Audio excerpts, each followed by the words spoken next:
Olá, espero que todos estejam muito bem.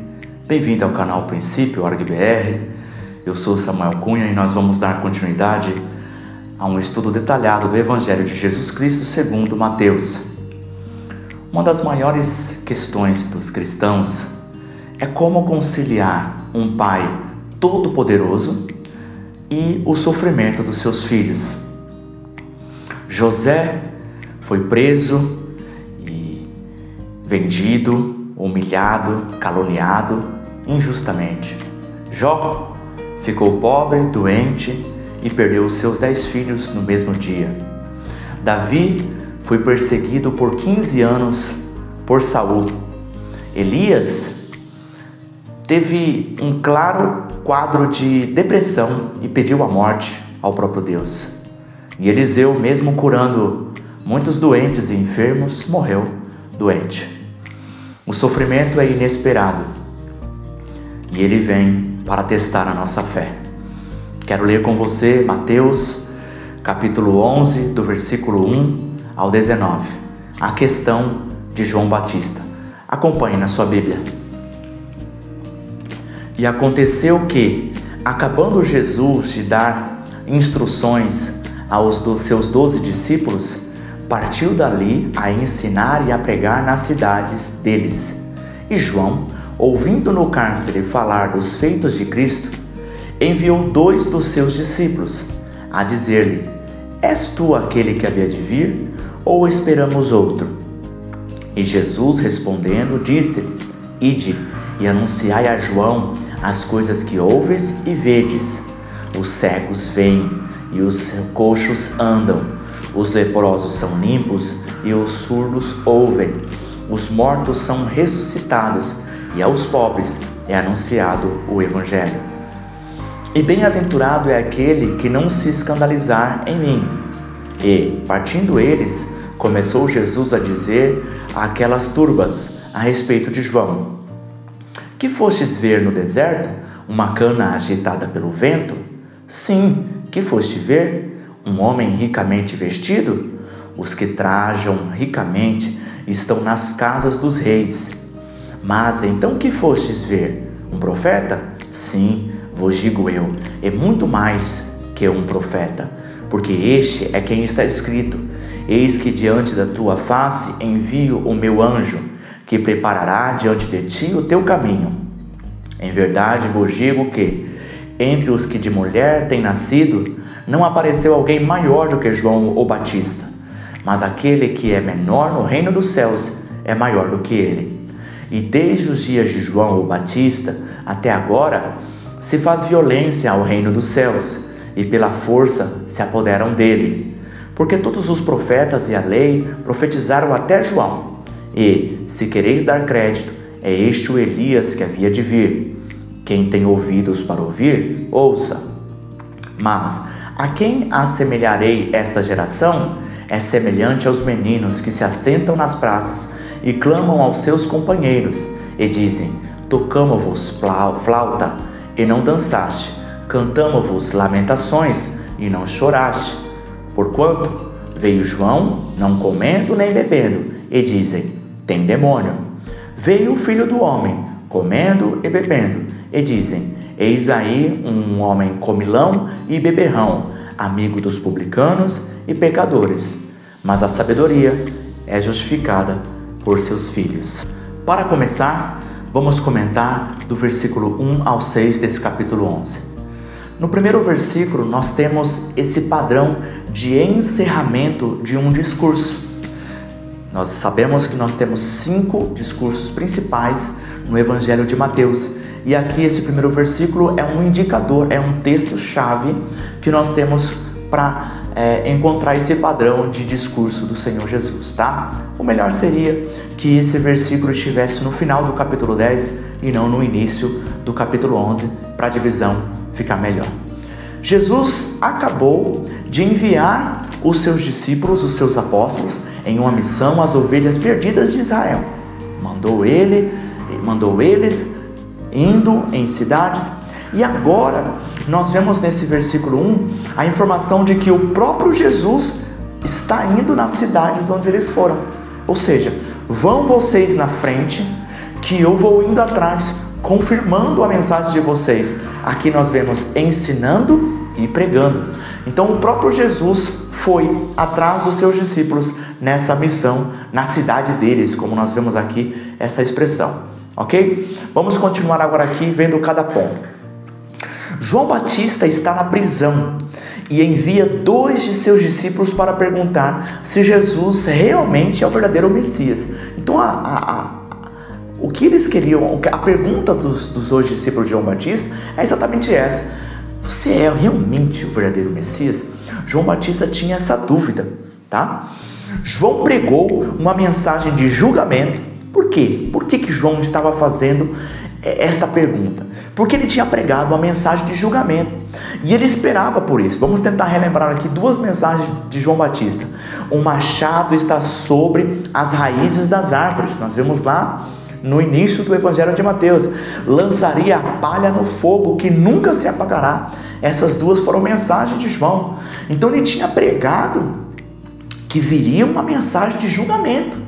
Era essa informação que ele tinha, era essa mensagem que ele tinha: se prepare para o julgamento. E ele achava que esse julgamento viria através do Messias, de Jesus, tá?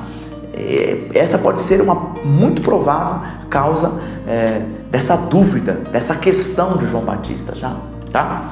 João, assim como os discípulos, esperavam um Messias político. E aqui eu anotei um comentário do Beacon que diz assim: João tinha imaginado que Jesus assumiria o papel do Messias, destruindo o opressor estrangeiro, ou seja, Roma, e libertando o seu povo da escravidão. Mas Jesus não estava fazendo nada disso. Então, assim como João, os discípulos também esperavam um Messias político. Queria destruir Roma, queria resolver os problemas sociais, ele ia resolver o problema da fome, ele ia resolver o problema da violência, ele ia resolver o problema do emprego, ele viria e resolveria o problema da escravidão. Então Jesus resolveria todos esses problemas deles. João Batista tinha essa esperança. Os discípulos, até após a ressurreição de Jesus, ainda tinham essa esperança política. E Jesus, apesar de ter deixado mensagens ao longo do seu treinamento com os discípulos, da sua caminhada com os discípulos, deixa claro de que ele é um Messias que veio com um reino espiritual, não com um reino físico, não com um reino com o padrão deste mundo social, mas um reino espiritual. Vamos lá, vamos caminhando. João não se afundou nas dúvidas. Ele perguntou para a pessoa certa. Acho que esse é um ponto que a gente tem que destacar. Porque se coloca no lugar de João. Eu e você, se coloca no lugar do João. Nós somos o precursor do Messias. Somos fiéis no serviço que Deus coloca em nossas mãos. E estamos presos. Injustamente. Estamos presos por ter denunciado o pecado de líderes. De Herodes, sua esposa. Estamos presos, prestes a morrer. Se eu anuncio e acredito em um Deus tão poderoso, em um Jesus tão poderoso, como é que eu estou nessa situação? Parece ser conflitante, né? Então ele envia esses 2 discípulos porque o coração dele está perturbado. O coração dele está na dúvida. Mas o ponto alto aqui é que ele perguntou para a pessoa certa, sabe? Quando nós estivermos nessa dúvida, a gente tem que perguntar a Deus em oração. E não viver uma vida a reclamar para os outros. E não viver uma vida a lamentar. Lamenta para um, lamenta para os pais, lamenta para o cônjuge, lamenta para os filhos, lamenta para o vizinho. Lamenta. E na oração a gente finge que está tudo bem. Não estejais ansiosos por coisa alguma. Antes tem as suas petições diante do Senhor. Ou seja, deveríamos ir na pessoa certa, orar a Deus. Acho que é um ponto importante aqui e prático. Como conciliar um Jesus poderoso e o sofrimento dos seus seguidores? A maioria dos discípulos morreram mártires. Foram jogados como comida de leões, foram crucificados, foram perseguidos, como conciliar um Jesus tão poderoso com esse sofrimento? A conciliação é que Jesus, ele está sempre olhando sobre a ótica eterna e não sobre a ótica passageira. Acho que esse é um ponto que eu e você temos que frisar. Nós vamos comentar um pouquinho disso, um pouco mais. Vamos lá. Jesus responde a João Batista com sinais de curas, milagres e que aos pobres é anunciar o Evangelho. O Antigo Testamento antevia que o Messias verdadeiro faria esses sinais e teria essa missão. Eu vou deixar aqui alguns versículos de referência, principalmente de Isaías, por exemplo. Mas já estava... Então, quando João Batista envia esses dois discípulos, a resposta de Jesus é: olha, vai e responde o que vocês ouvem, o que vocês veem. Os sinais com os coxos, os cegos veem, os surdos, eles estão aqui sendo curados, os leprosos são limpos, e principalmente aos pobres é anunciado o Evangelho. Aos pobres é anunciado, pessoas que eram desprezadas. E provavelmente João Batista iria receber essa notícia e ele saberia que o mesmo Isaías que pregou sobre ele, que profetizou sobre João Batista, daria ali essa mensagem falando: é ele realmente, o que Isaías preveu, ele está cumprindo. Então Jesus responde com esses sinais, com esses milagres, com essa missão que seria confirmada com a pregação, com a profecia de Isaías, tá? E de vários outros profetas e do Antigo Testamento também. As obras de Jesus não são de juízo, mas de graça e misericórdia, não um exército, mas uma mensagem. Repito, Jesus não veio com um exército, mas com uma mensagem. Ele não veio com uma espada, mas ele veio com uma palavra de Deus. E isso era difícil de entender, era difícil de aceitar, porque João Batista, os discípulos e a maioria das pessoas estavam esperando aqui que ele viria com um punho de ferro, que ele viria para resolver todos os problemas sociais, que ele viria para resolver, para retirar Roma do seu poder, para resolver a escravidão. Mas Jesus não vem com nada disso. Ele vem com uma mensagem. Ele vem com uma mensagem de amor, não com uma mensagem de julgamento. Ele não vem com uma mensagem de juízo, ele vem com uma mensagem de paz com Deus e paz com os homens. E isso foi difícil de engolir, mas essa é a verdade. A mensagem de Jesus abre as portas para os rejeitados, cegos, coxos, leprosos, surdos e pobres. Pessoas que naquela época não valiam nada para a sociedade. Pessoas para aquela época não valiam nada para a maioria daqueles povos, para os poderosos, para aqueles que eram orgulhosos, que estavam vivendo nos palácios, para os reis, para os governadores, para os líderes de Roma, para o povo, para os líderes religiosos. Mas Jesus diz: esses são valorosos aos olhos do Pai. Então, os profetas anteviam isso e Jesus estava cumprindo isso.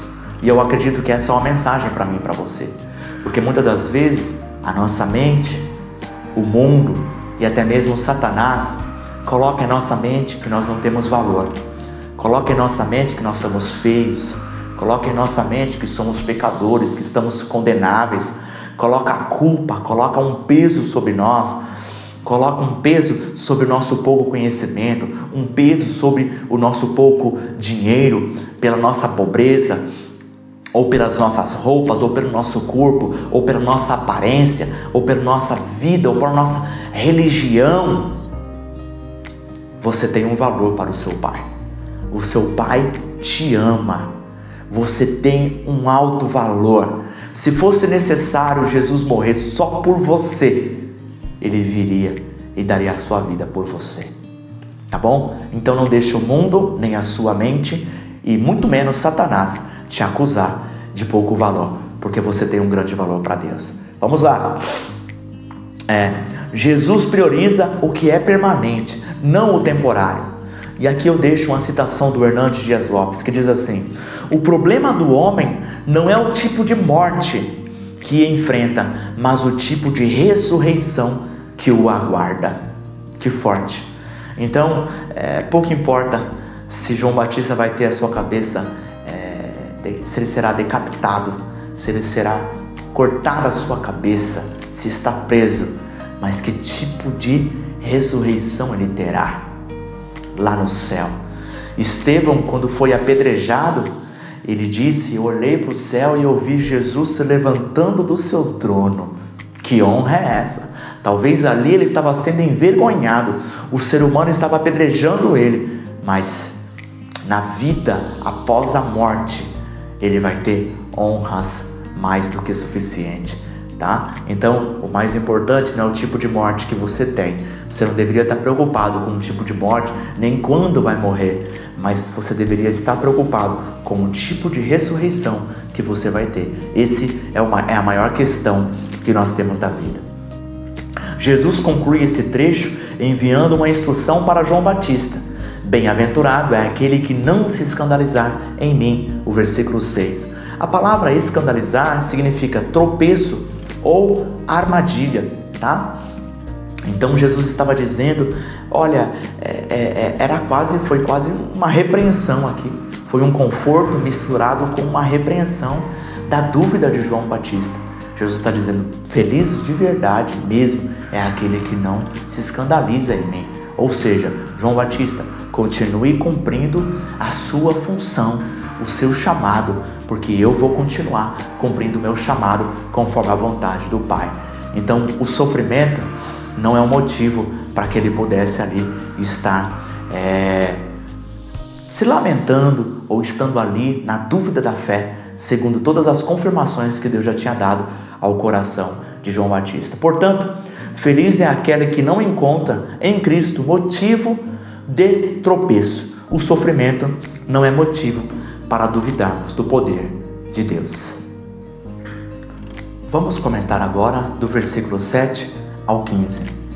Após Jesus repreender, de certa forma, a falta de fé de João Batista, ele espera os 2 discípulos enviados por ele irem embora e passa a fazer altos elogios ao seu precursor.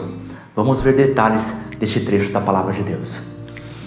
A expressão que foste ver no deserto, você vê aqui bastante figura de linguagem utilizada por Jesus, como de costume. E ele diz, que foste ver no deserto. É como se perguntasse assim, quando vocês foram no deserto visitar João Batista, o que vocês foram procurar? Vocês foram até o deserto ver João Batista, esse João Batista famoso, vocês foram procurar o quê? Vocês foram ver o quê? Tá? Então é isso que Jesus está querendo dizer aqui.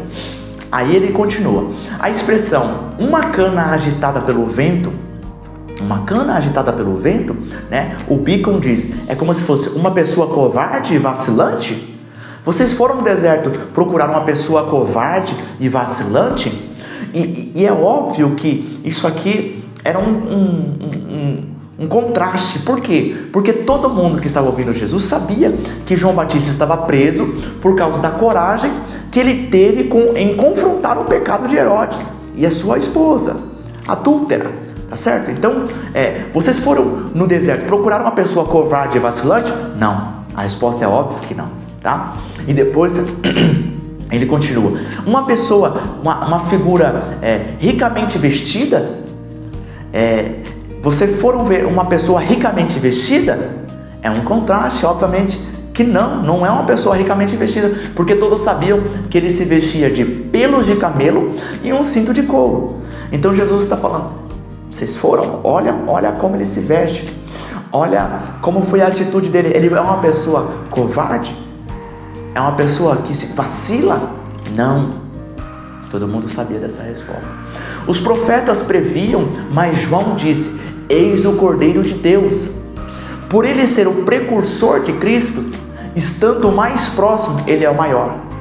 Então não significa que ele profetizou mais, ou ele teve mais conhecimento, ou a atividade dele foi mais ou menor importante.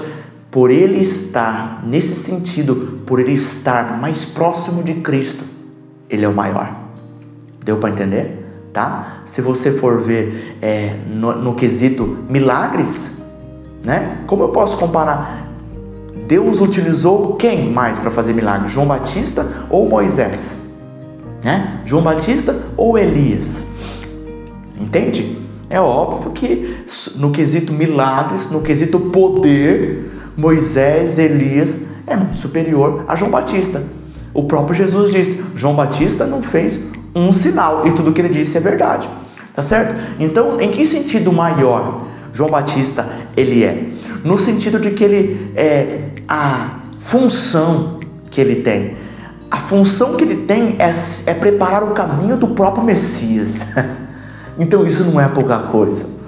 Compreende? Tá? Então, o fato dele estar mais próximo, o fato dele não profetizar, mas ele falar: eis aí o Cordeiro de Deus, faz de João Batista o maior profeta de todos, nascido de mulher. Tá? Jesus dividiu aqui as dispensações. João, ele é um arauto, ele é o último do Antigo Testamento. Agora, os cristãos são filhos e amigos do rei. Olha que diferença. Então, enquanto João, ele é um arauto do rei, os cristãos são filhos e amigos do rei. Dá para comparar o que é um arauto e um filho do rei, um amigo do rei, tá certo? Então, por isso que o cristão, o menor no reino dos céus, ele vai ser maior do que João Batista, pela sua posição nesse reino, tá? Então vamos lá. Violência ao reino dos céus. A expressão violência ao reino dos céus, tá? Um comentário: a revolta causada pelo reino de Deus não é política nem armada, mas é espiritual, amarrando o valente, que é Satanás, e transformando corações. Então, essa violência que Jesus ele vem trazendo é uma violência diferente da de João Batista, esperada por João Batista, esperada pelos discípulos, esperada até mesmo pela multidão. Essa violência no reino dos céus é uma violência onde, espiritualmente falando, o valente é amarrado, Satanás é amarrado, e vem com violência sobre os corações, transformando corações. Então, essa violência ao reino dos céus é nesse estilo espiritual e não política, nem física, nem terrestre, tá?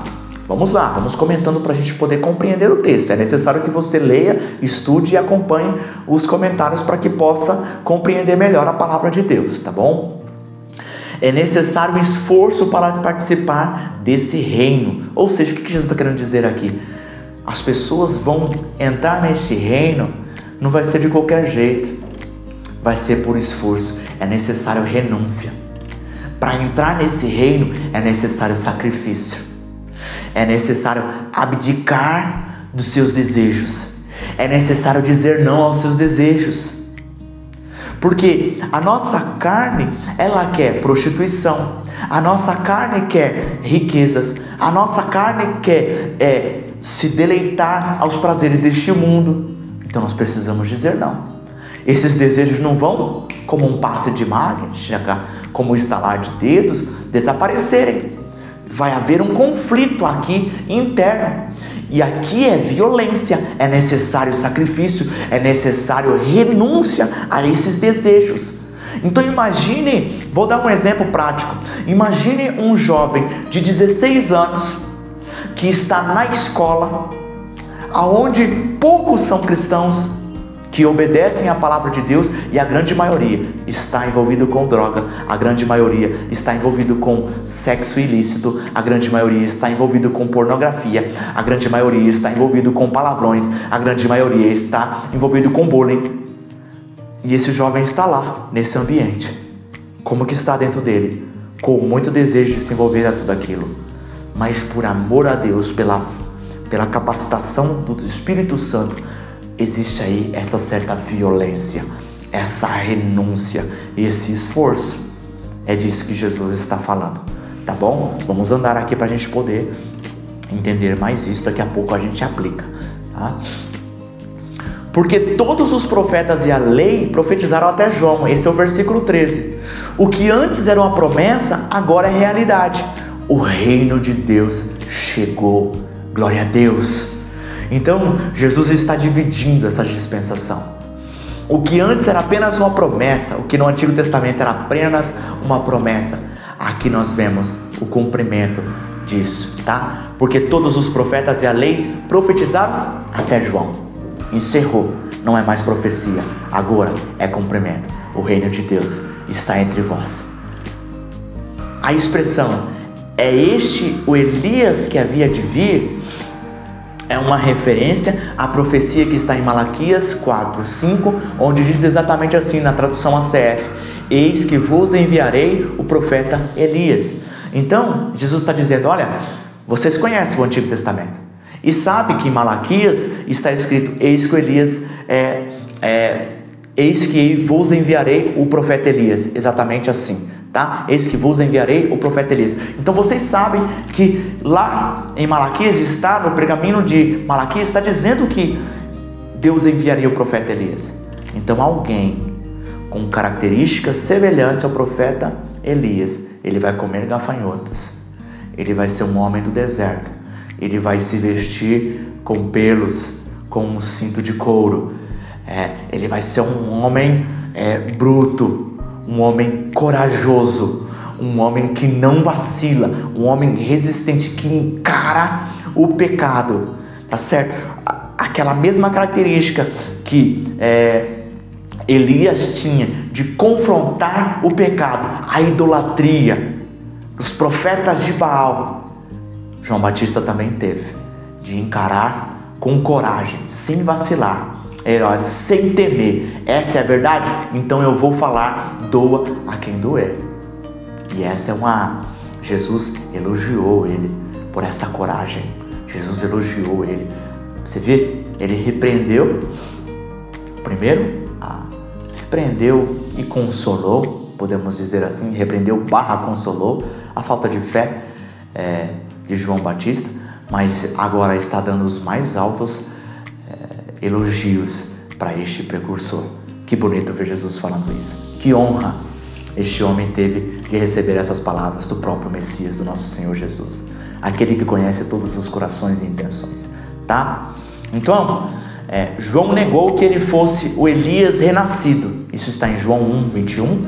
Mas, segundo o próprio Jesus, João desempenhou o papel de Elias. Isso está em Mateus 17:12. Tá? Então, como eu disse, um papel semelhante ao de Elias, João Batista teria, porque esse seria um dos sinais para indicar que o verdadeiro Messias havia chegado, que o reino de Deus havia estabelecido. E João Batista cumpriu com a sua função, com o propósito de vida que ele tinha.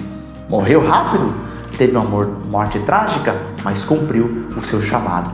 Teve ali um papel muito semelhante ao de Elias, tá bom?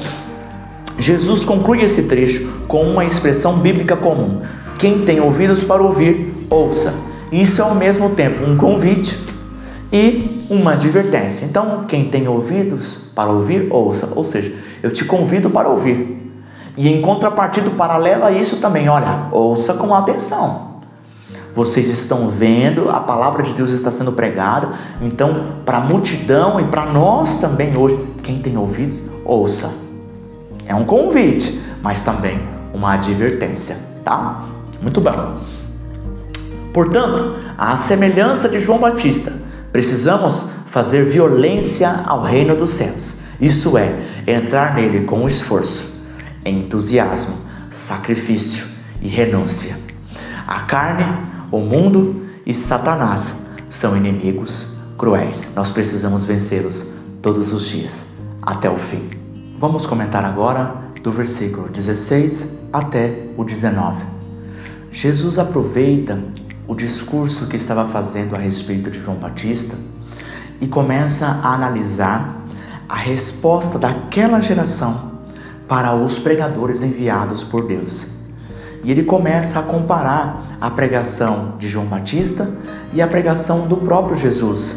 E ver que, mesmo eles sendo diferentes, aquelas pessoas acabaram porque não recebendo, não ouvindo, não aceitando, não acreditando na mensagem pregada por aqueles homens enviados por Deus. Então vamos aqui, Jesus ainda, como de costume, continua utilizando bastante figuras de linguagens em que nós precisamos analisar aqui detalhadamente. Acompanhe aí na sua Bíblia, do versículo 16 ao 19, para que a gente possa detalhar, tá bom?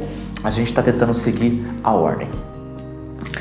Lamentação, no versículo está lamentação, representa João. A lamentação representa João, tá? Cantamo-vos lamentações e não chorastes, né? Então essa lamentação é o que? É Deus enviando João Batista, que é uma representação de um funeral e de tristeza.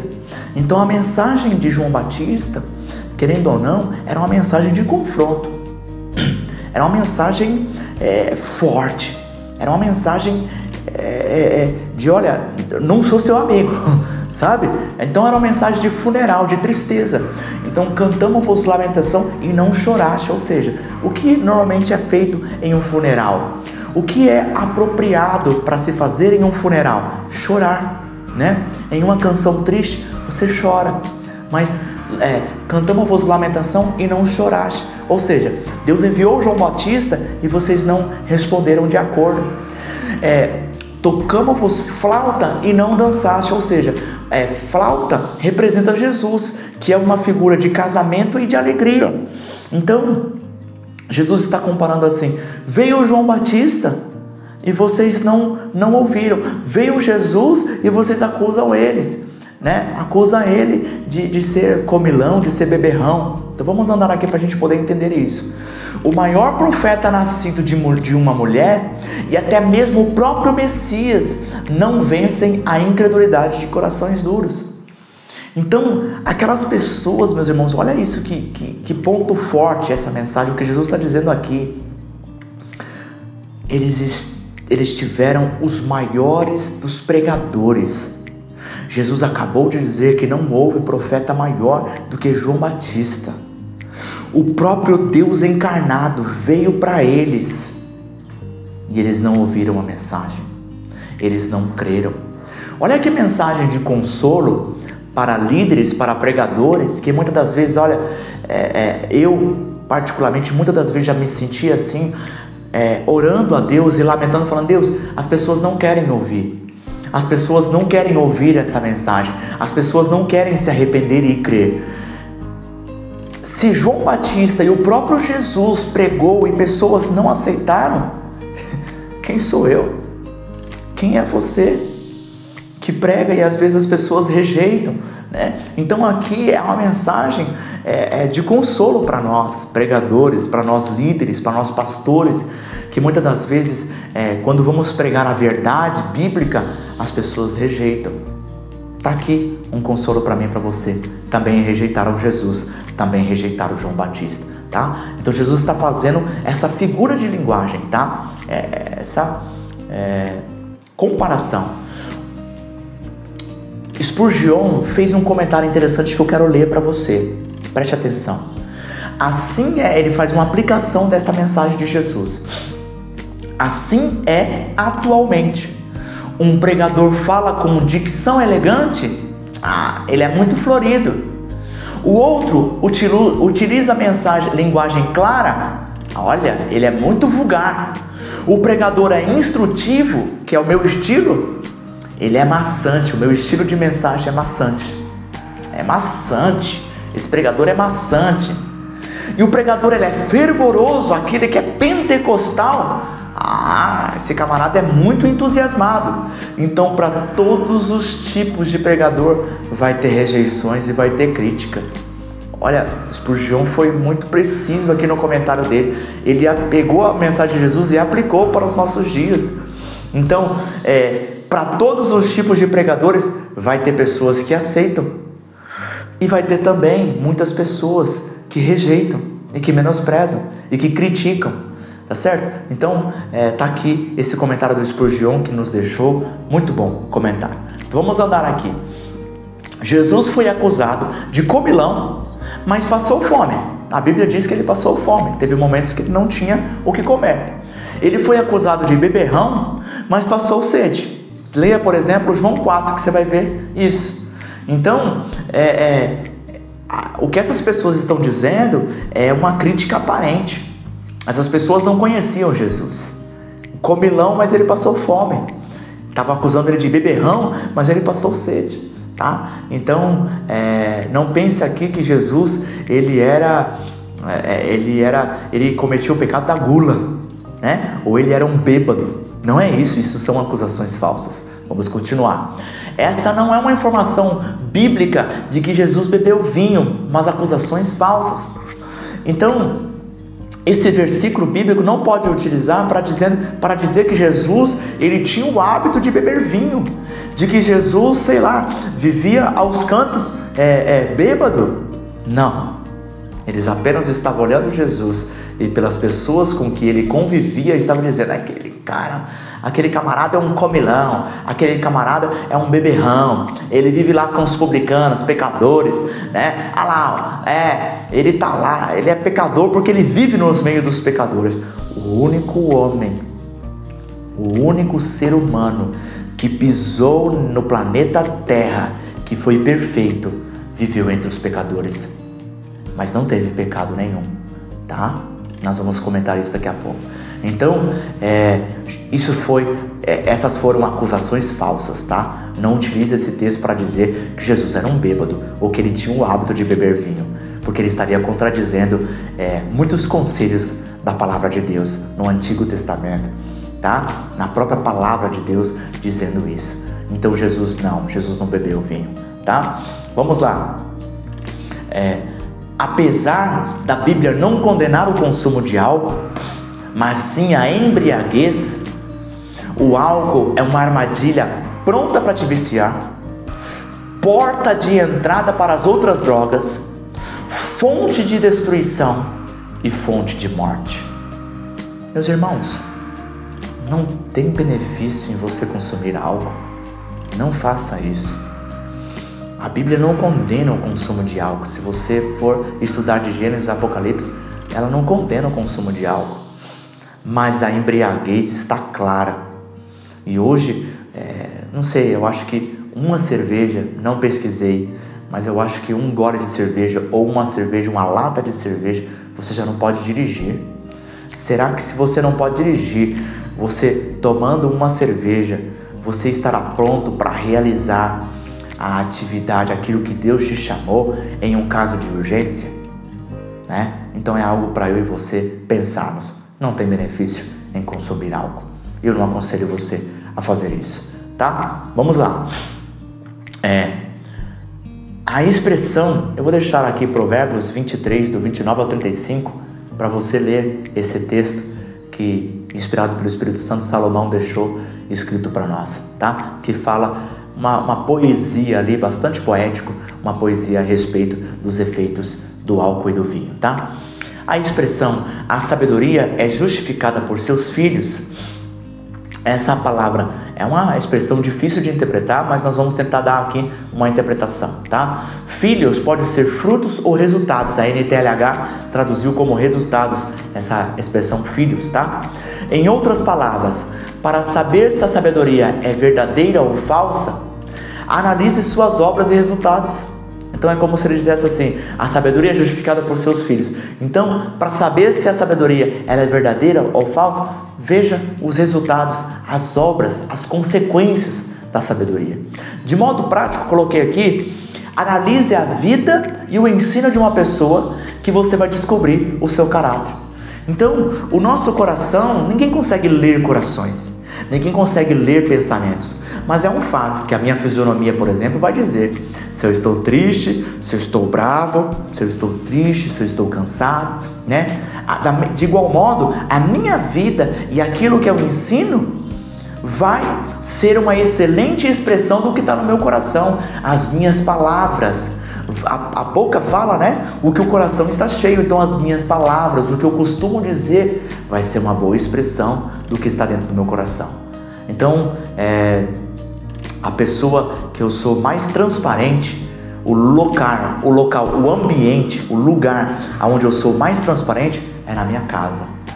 A minha esposa e os meus filhos vão ser as pessoas que melhor vão me conhecer aqui neste mundo. Então, as obras e os frutos e o resultado é o que vai dizer se uma pessoa tem um bom caráter ou se não tem, tá? Então é isso que Jesus estava querendo dizer.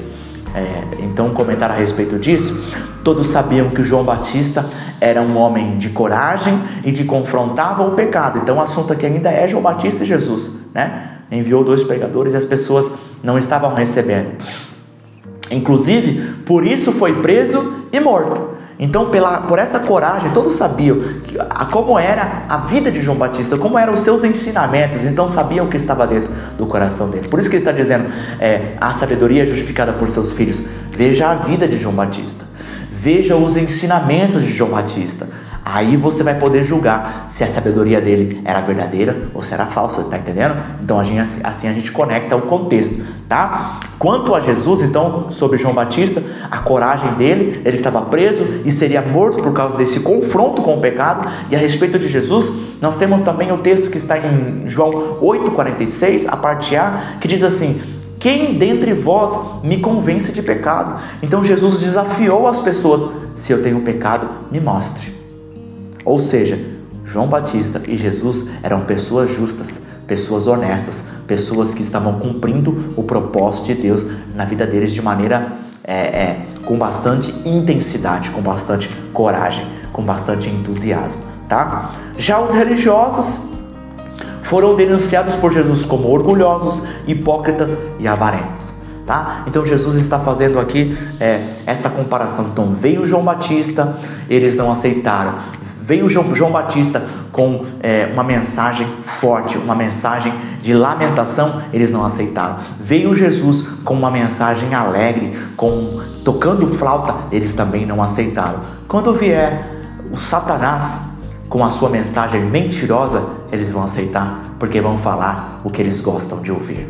Não vão falar a verdade, mas vai vir com a mentira.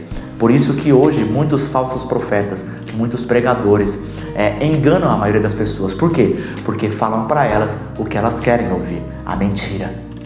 O nosso coração quer ouvir mesmo aquilo que nos dá prazer, aquilo que nos dá conforto, aquilo que massageia o nosso orgulho e o nosso ego. Agora, quando a palavra de Deus vem para nós renunciarmos, para nós sacrificarmos, aí a gente não quer ouvir, porque ela é a verdade, tá? E a verdade confronta e na maioria das vezes ela vai doer. Vamos lá. Portanto, a gente conclui esse trecho e concluímos aqui esses comentários antes de aplicar. Temos atualmente vários estilos de igrejas e pregadores, presencial, digital, mas temos que lembrar, a quem muito é dado, muito será exigido. Agora vamos tentar aplicar esse trecho da palavra de Deus. Na maioria das vezes, nós não vamos compreender os caminhos de Deus. O maior problema não é a questão em si, como João Batista estava perguntando se Jesus era realmente o verdadeiro Messias, depois de vários sinais Deus ter dado para ele, né? Como aquele caso, o verdadeiro Messias será aquele que você vê descendo o Espírito como uma pomba, né? E ele batizando Jesus ali e ouvindo uma voz do céu, o próprio Pai testemunhando, esse é meu filho amado em quem me comprazo. Então ele tinha vários sinais. Então o problema não é a questão, porque eu acredito que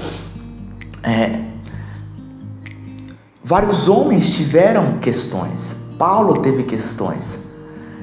Nós vemos Jó questionando, nós vemos profetas questionando, nós vemos o João Batista questionando.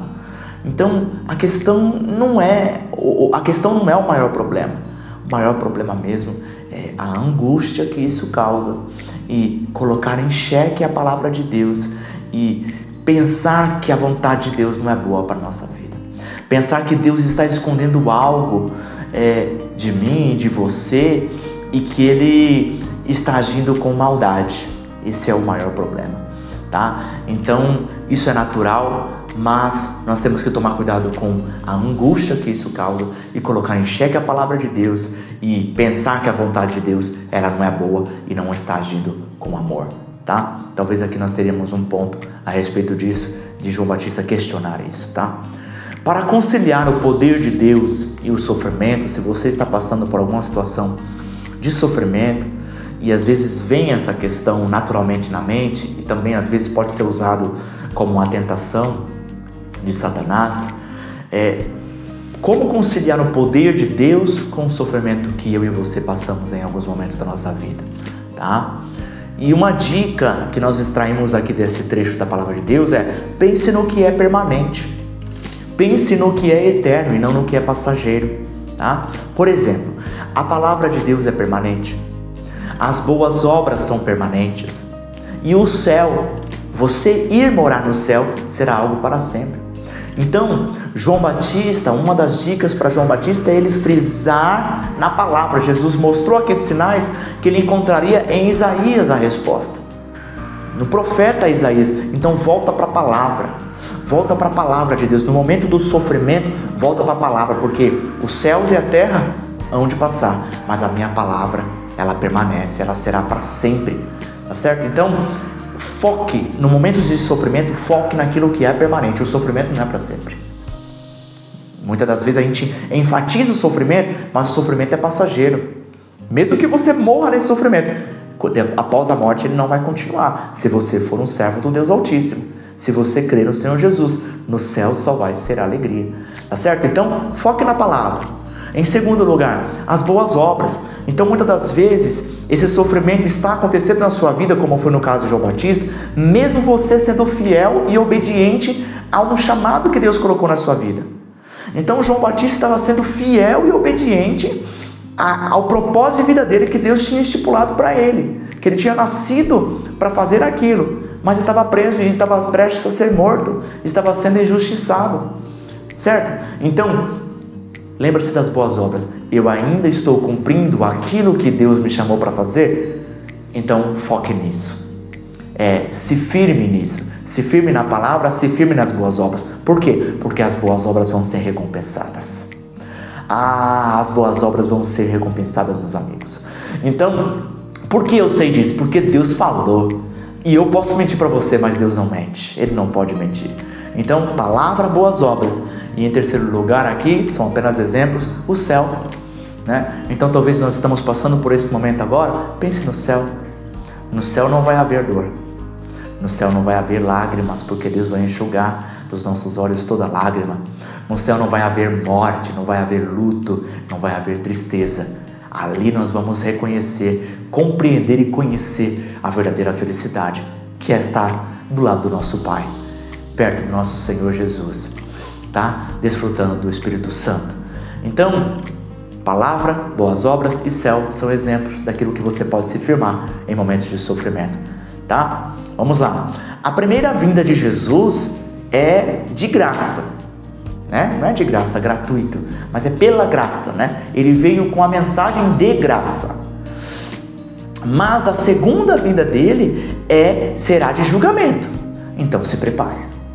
Esse primeiro Jesus, João Batista achava que Jesus já viria agora, que o Messias já viria agora com uma mensagem de julgamento. Mas não, foi da vontade de Deus dar um prazo de graça, de misericórdia, de bondade, de amor, dar mais oportunidade para arrependimento e fé. Agora, a segunda vinda de Jesus, aí ele se sentará no trono para julgar. Todo joelho se dobrará perante o tribunal de Cristo, meu e seu. Independente se é presidente dos Estados Unidos, independente de se é um governador do Brasil, independente de se é um pastor ou se é um analfabeto, independente de se é um intelectual, se é um filósofo, não importa. Todos vão estar de joelhos perante o tribunal do Senhor Jesus Cristo. Então, veja que se prepare para isso. É só uma mensagem para mim e para você, tá? Outro ponto, cuidado com o elogio. Você percebeu no texto que Jesus ele espera os dois discípulos levarem a repreensão para João Batista. Eles não ouviram o elogio de Jesus. Quando eles saíram, Jesus começa a elogiar. João Batista para aquela multidão. Então, muito cuidado com o excesso de elogio. Elogie sua esposa, o vestido, a comida dela. Elogie o seu marido porque ele conseguiu trocar o chuveiro ou mexer na torneira da casa. Então, elogie o seu filho porque ele tirou uma nota boa na escola, mas não elogie em excesso, porque normalmente o elogio vai causar um orgulho, ele vai despertar um orgulho no coração. Então, o elogio em excesso, você tem que tomar muito cuidado com o elogio. Na maioria das vezes, será melhor a repreensão do que o elogio. Forte, né? Leia Provérbios para você ver a respeito disso. Eu e você não gostamos de repreensão, eu e você não gostamos de crítica. Nós gostamos mesmo de sermos admirados e elogiados. Mas muitas das vezes é melhor a repreensão. Viu o que Jesus fez aqui com ele? O que João Batista precisou ouvir é uma repreensão. O elogio, eu falo para as outras pessoas porque João Batista não precisa dessa palavra agora. Ele não precisa ouvir isso agora. Então, veja nos evangelhos quantas vezes nós vemos Jesus elogiando pessoas. Então, leia Provérbios para você ver. Então, bajulando pessoas, certo? Então, e você que recebe muitos elogios, saiba que na grande maioria das vezes, as pessoas que te elogiam, os seres humanos que te elogiam, eles têm segundas intenções por trás. Na maioria das vezes, eles têm segundas intenções por trás. Então, cuidado com o elogio. Não seja uma pessoa que fica, bajulando o outro com interesse, para tentar ganhar cargo, para tentar ganhar salário, para tentar ganhar posição, para tentar comprar a amizade da outra pessoa e fica elogiando assim, bajulando o outro. Então, seja uma pessoa honesta e verdadeira, simpática, mas com equilíbrio, tá bom? Cuidado com o elogio. Vamos lá. Você tem um valor imensurável. Você é filho de Deus. Viva de acordo. Então, nós vemos aqui, nós extraímos desse texto da palavra de Deus que nós somos valorosos. As pessoas podem nos menosprezar, as pessoas podem fazer coisas ruins conosco, podem nos desvalorizar, ou até mesmo quando pessoas que sofrem com autoestima baixa, elas não conseguem se ver bonitas, elas não conseguem ver o seu corpo, seu corpo sempre está com defeito, certo? Elas não conseguem se ver capacitadas para alguma tarefa, elas não conseguem, elas se acham burras, vamos dizer assim, certo? Então, sem conhecimento, falta de conhecimento, então essa pessoa tem autoestima baixa. Deus valoriza você, Deus valoriza a minha vida e a sua vida, tá? Você é filho de Deus, viva uma vida de acordo. Viva uma vida que seja semelhante à do seu Pai. Se você ler o Sermão do Monte, volta lá em Mateus 5, você vai ver, olha, assim vocês vão ser parecidos com o seu Pai, que dá chuva para o justo e para o justo, certo? E o sol. Então vamos lá. Hoje nós temos vários estilos de igrejas, várias traduções da Bíblia, muitos tipos de pregadores, e mesmo assim as pessoas não aceitam. Então saiba disso, que para quem muito é dado, muito será exigido, muito será pedido, tá? Muito privilégio, porque isso é um privilégio. Se você for ver os seus avós, os seus antepassados, pessoas de 200 anos atrás, as pessoas, a grande maioria não sabiam ler. Hoje a maioria das pessoas sabem ler. Hoje a maioria das pessoas, você tem mensagem na televisão, no celular, na rádio, no computador, por onde você anda, na grande maioria das cidades, você sempre vai ter uma congregação ali cristã no Brasil, né? Uma congregação aqui no Brasil, Assembleia de Deus, Universal, Batista, Presbiteriana, Adventista, sabe? Então, a quantidade de estilos. Não, eu gosto mais dessa, eu gosto mais do avivado, eu gosto mais daquele que ensina, eu gosto mais do fervoroso, eu gosto mais daqueles que são intelectuais, eu gosto mais daqueles que são mais práticos. Você tem todos esses. Para quem muito é dado, muito será exigido. Aquelas pessoas receberam João Batista e Jesus, só isso. Só esses dois pregadores, João Batista, Jesus e os apóstolos ainda. E não ouviram. eu e você estamos ouvindo, estamos aproveitando as chances e os privilégios que nós temos nos dias de hoje, de ouvir, de praticar, de obedecer a palavra de Deus, tá? Então esse é um ponto importante que nós extraímos aqui. Não há benefício ao consumo de álcool, mesmo que pouco. Então, se você bebe, largue isso. Isso não tem benefício nenhum para a sua vida. Não é bom para o seu testemunho. Não é bom, ele tira a sua lucidez. Em momentos de urgência, você não pode dirigir, você não fala nada com nada, pode estar bêbado, né? Isso você sempre vai querer aumentar as doses. Isso não faz bem para a sua saúde do corpo, não faz bem para a sua alma, para a sua mente, não faz bem para o seu espírito. Então, nem um pouco se abstém desse mal, tá bom? Porque se você for ver aí, está na lista das piores causas de morte no mundo: o tabaco, o cigarro principalmente, e o álcool, tá? O consumo de álcool. Então pesquise aí, você vai ver que isso não faz bem para o seu corpo, nem para a mente e nem para o seu espírito também, tá? Encerramos assim esse trecho maravilhoso da palavra de Deus, Mateus 11, do 1 ao 19. E eu deixo aqui uma reflexão para você. No momento de maior sofrimento da sua vida, pense aí no momento de maior sofrimento da sua vida. Você duvidou e desistiu ou permaneceu debaixo da palavra de Deus em oração? Como foi esse momento de maior sofrimento, dor na sua vida? Espero que você tenha ficado debaixo da palavra de Deus, tenha orado, tenha focado nas coisas que são eternas e permanentes. Que Deus abençoe a sua vida. Até a próxima.